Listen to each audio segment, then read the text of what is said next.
Afternoon, good morning, good evening, depending on the time that you are looking at me. I'm going to share a new message from the Bible. And in this time, the title of this message is God Meets Moses. God meets Moses. It's based on Exodus chapter 3, verses 4 to 8. And I'm going to read it for you. God called him out of the bush. Moses, Moses, put off your shoes from your feet, for the place on which you are standing is holy ground. I have seen the affliction of my people who are in Egypt, and have heard their cry. I know their sufferings, and I have come down to deliver them. That is the text. And a pastor that I know likes to put all the biblical stories in a modern setting and to tell them as if he had been directly involved in them. In one occasion, he did this in his first sermon in a new appointment, and he told the story of an oil refinery that had caught fire. Flames and smoke belched out so hot and so thick that firefighters couldn't approach it. Then suddenly the fire stopped. To everyone's amazement, the metal drums were cool.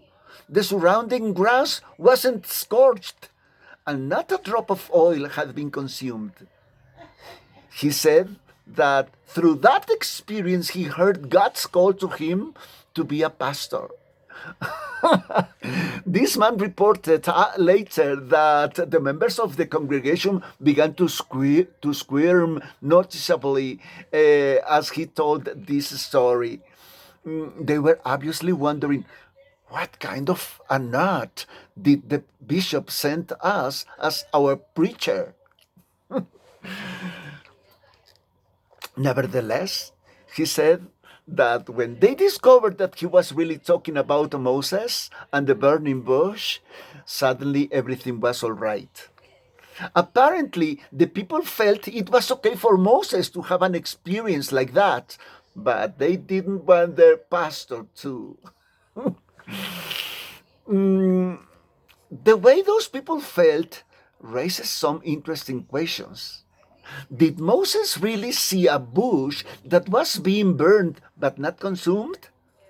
If so, did the people of this day think he was a nut?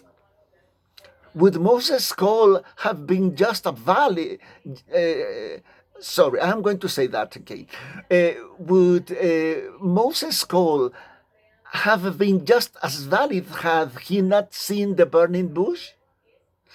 In the scriptures, fire often serves as a sign of God's presence. To try to explain the episode of the burning bush in psychological terms, as if the brooding of a sensitive soul has produced the whole experience, would be quite wrong. Moses was indeed sensitive to the hurts of his people, and his brooding unquestionably had prepared him for the theophany. However, theophany it was a real and genuine manifestation of God to Moses. God made a divine invasion to Moses' life, uninvited and unexpected. And God came in order to call Moses into action. So, to repeat, did people think of Moses as a nut? Some probably did. At first, Moses himself thought the divine plan was unworkable. A call from God is always scary because it's a call to action and to the unknown. And to the unknown.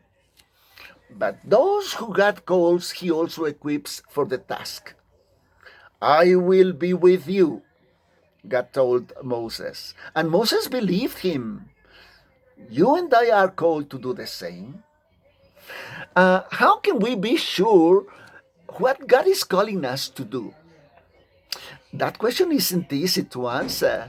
First, when God calls, it's never for the purpose of our being able to bask in the glory of it all. No. If that is how we react to our call, we may be sure that we have either misunderstood or disobeyed the divine will. Um, God calls because there is a job that needs to be done. Second, if we feel adequate for the job, we probably have substituted our own desires for God's will. God doesn't call us for the small, for the easy, for the trivial. No, God's call is to the seemingly impossible. Third, there is also the divine promise, I will be with you. God's presence is what enables us to carry out the task. It's still scary and it's still hard, but with God's help, we can succeed. Fourth, although praise and adulation may be connected with our answering the call, we will certainly face opposition, hardships, and times of discouragement along the way.